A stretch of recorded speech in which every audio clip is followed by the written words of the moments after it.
Sering bertengkar di hadapan anak. Hati-hati loh mams. Simak video berikut ini. Halo, assalamualaikum warahmatullahi wabarakatuh. Kembali lagi bersama dengan saya Ning Unix di podcast Ruang Unix. Yang namanya perselisihan, yang namanya percikan-percikan di dalam hubungan rumah tangga antara ayah dan juga bunda itu biasanya sering terjadi ya mams. Terkadang kita tidak bisa menghindari yang namanya konflik bersama dengan pasangan. Namun ternyata ketika kita sering berselisih atau bertengkar di rumah dan disaksikan oleh anak-anak, itu memiliki dampak buruk loh ternyata untuk si anak nih, untuk anak-anak. Nah, kira-kira apa sih yang dirasakan anak ketika si anak sering menyaksikan orang tuanya bertengkar di hadapannya? Sebelum masuk ke dalam pembahasan, jangan lupa dukung selalu video Ning Unix dengan cara tekan tombol subscribe, like, komen, dan juga share yang sebanyak-banyaknya, serta nyalakan tombol notifikasinya agar kalian tidak terlewatkan info-info menarik dari Ning Unix. Oke, tanpa berpanjang-panjang kata, kita masuk ke dalam pembahasan.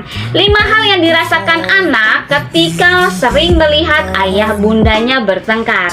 Yang pertama, si anak akan merasa takut dan juga sedih. Anak-anak masih terlalu kecil nih mams atau ayah untuk memahami apa nih yang sedang terjadi antara ayah dan juga bunda. Sehingga hal pertama yang dirasakan si anak ketika sering melihat ayah dan juga bundanya sering bertengkar di hadapannya.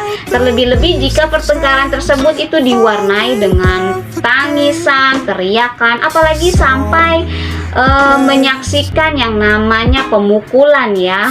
Anak-anak bahkan juga bisa merasa takut nih, merasa terancam dan tidak aman nih berada dekat dengan orang tuanya. Mereka mungkin berpikir bahwa orang tuanya juga akan memarahi dirinya.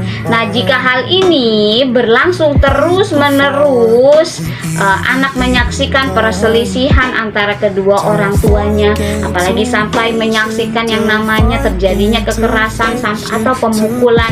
Nah, nih si anak ini juga akan berdampak buruk ternyata untuk kesehatan mentalnya, untuk kejiwaannya loh mams.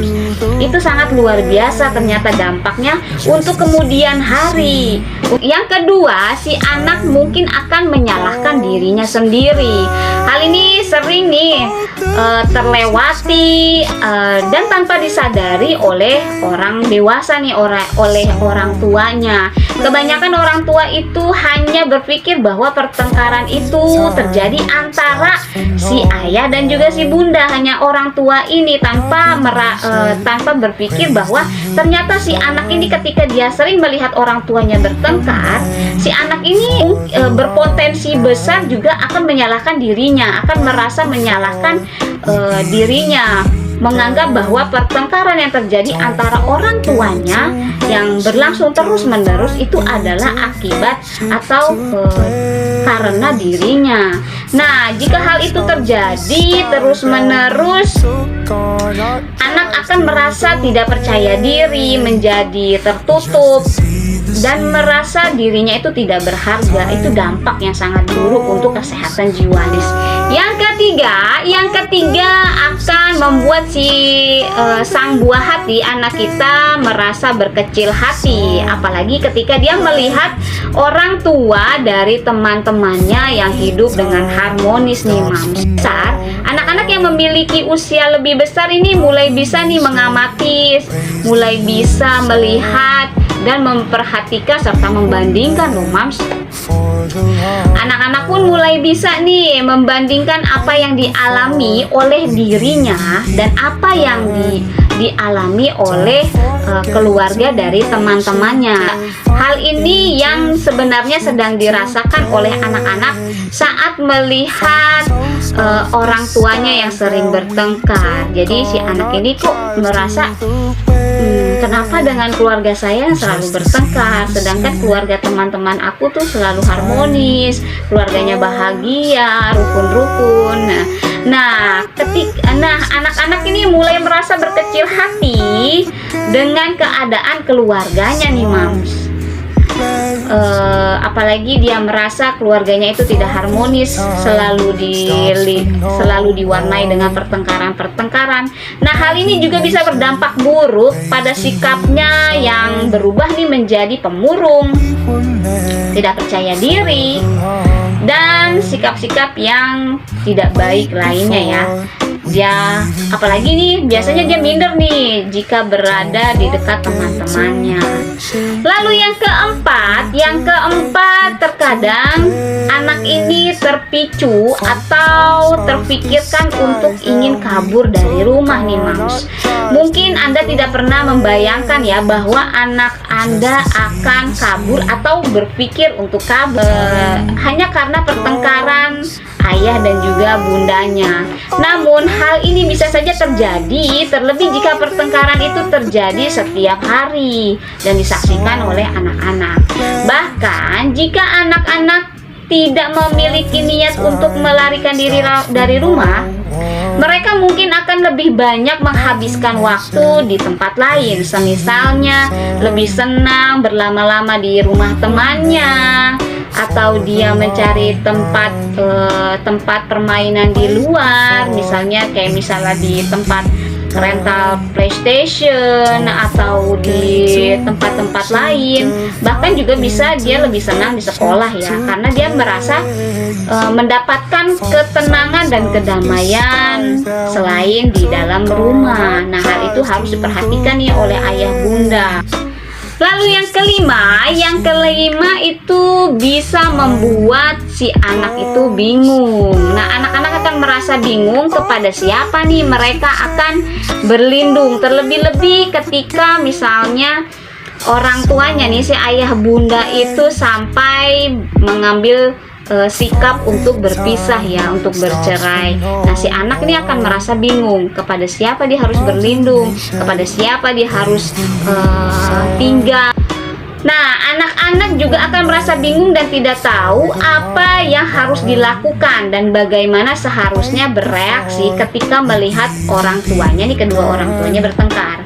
Terlebih-lebih jika pertengkaran itu membuat anak harus memilih ya, yang tadi saya sebutkan. Terlebih-lebih ketika anak dihadapkan suatu pilihan, kamu harus ikut mama atau kamu harus ikut ayah. Nah, kalau anak-anak biasanya nih, anak-anak ketika dihadapkan sebuah pilihan, tentu biasanya anak akan lebih memilih hidup bersama dengan kedua orang tuanya, hidup harmonis, hidup bahagia, hidup rukun, dan memiliki orang tua yang lengkap, orang tua kandung ya. Biar bagaimanapun orang tua nih, ayah maupun bunda itu tidak akan bisa tergantikan oleh orang lain. Orang tua asli itu biasanya tidak akan tergantikan ya. Yang dia harapkan dari anak adalah orang tuanya, ayah dan bundanya itu bisa hidup selalu bersama dan selalu bahagia, rukun. Lalu apa yang harus dilakukan oleh orang tua nih? Ternyata tentu yang terbaik adalah menghindari konflik nih, Mams. Namun jika sudah tidak terhindarkan lagi perselisihan antara ayah dan bunda, usahakan agar tidak disaksikan ya oleh anak-anak. Semisalnya ada suatu permasalahan besar yang kita prediksi akan terjadi yang namanya pertengkaran hebat.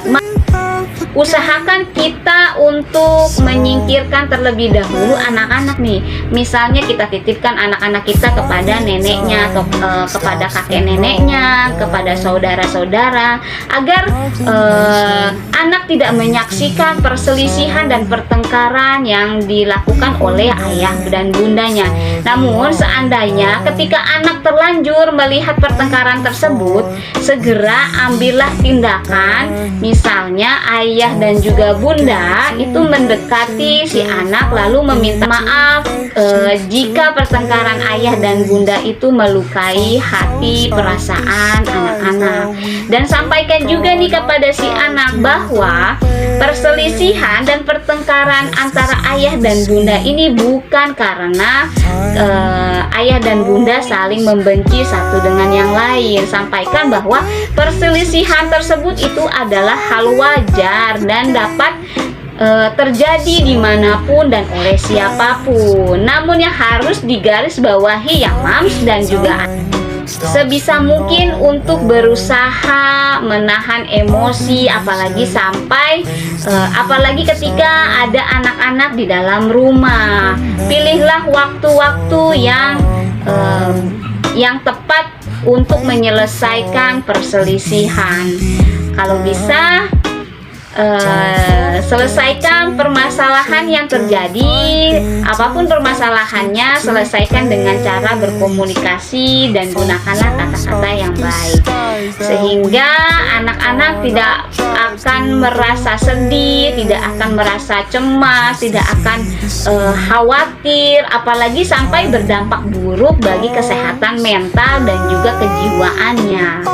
Oke, semoga pembahasan pada minggu kali ini bermanfaat untuk kita semua. Dan jika kalian merasa video ini bermanfaat, jangan lupa nih untuk selalu mendukung video-video Ning Unix dengan cara tekan tombol subscribe, like, komen, dan juga share yang sebanyak. Dan jangan lupa nyalakan tombol notifikasinya. Oke, terima kasih untuk kalian semua yang sudah menyaksikan video Ning Unix. Mohon maaf apabila ada kata-kata yang salah maupun kurang tepat dalam penyampaian. Saya mengucapkan mohon maaf dan juga terima kasih yang sebanyak-banyaknya. Wassalamualaikum warahmatullahi wabarakatuh.